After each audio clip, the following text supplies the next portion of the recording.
In this video, you will see how to use recurring journals for regular entry of common regular expenses or revenues in Wiise.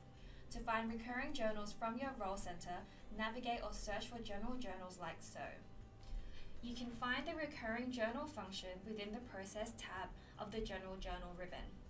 A recurring journal is a general journal with specific fields for managing transactions that you post frequently with few or no changes, such as rent, subscriptions, electricity, and heat. Using these fields for recurring transactions, you can post both fixed and variable amounts. You can also specify automatic reversal entries for the day after the posting date. You can also use allocation keys to divide the recurring entries amongst various accounts. The most important field in the recurring journal is the recurring method field. This field determines how the amount on the journal line is treated after posting. For example, if you will use the same amount every time you post a line, you can let the amount remain. If you will use the same amounts and text on the line, but the amount will vary every time you post, you can choose to delete the amount after posting. For instance, when using the fixed field, the amount on the journal line will remain after posting for the next time you would run the journal. An example would be software expenses incurred on a monthly basis. When using variable recurring journal lines, the amount fields would disappear after posting of the lines.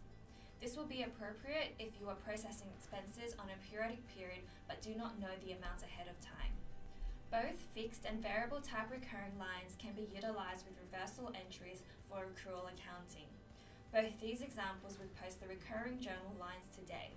Based off the line being fixed or variable will determine if the amount remains after posting the journal line.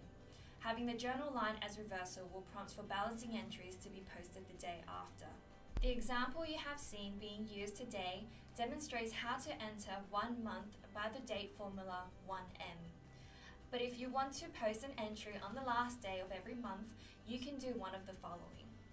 Post the first entry on the last day of a month by entering 1D plus 1M minus 1D. That is 1 day plus 1 month minus 1 day. With this formula, the posting date is calculated correctly regardless of how many days there are in the month. Post the first entry on any arbitrary day of a month by entering 1M plus CM.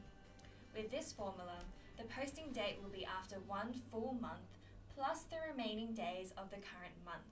If you want to know more regarding date formulas and the data you can enter into Wiise, you can navigate to the Help Library by clicking on the question mark and searching Enter Data. This will tell you everything you need to know regarding using date formulas or just entering dates. The last field to discuss in the recurring general journals is the expiration date field. This field determines the date on which the line will be posted for the last time. The line will not be posted after this date. The advantage of using this field is that the line will not be deleted from the journal immediately, and you can always replace the present expiration date with a later one so that you can use the line in the future. If the field is blank, the line will be posted every time you post until it is deleted from the journal.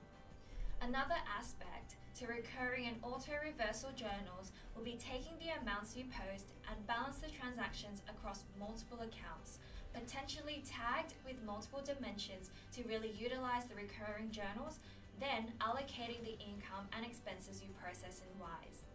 For this, watch our recurring allocations video. Catch you there.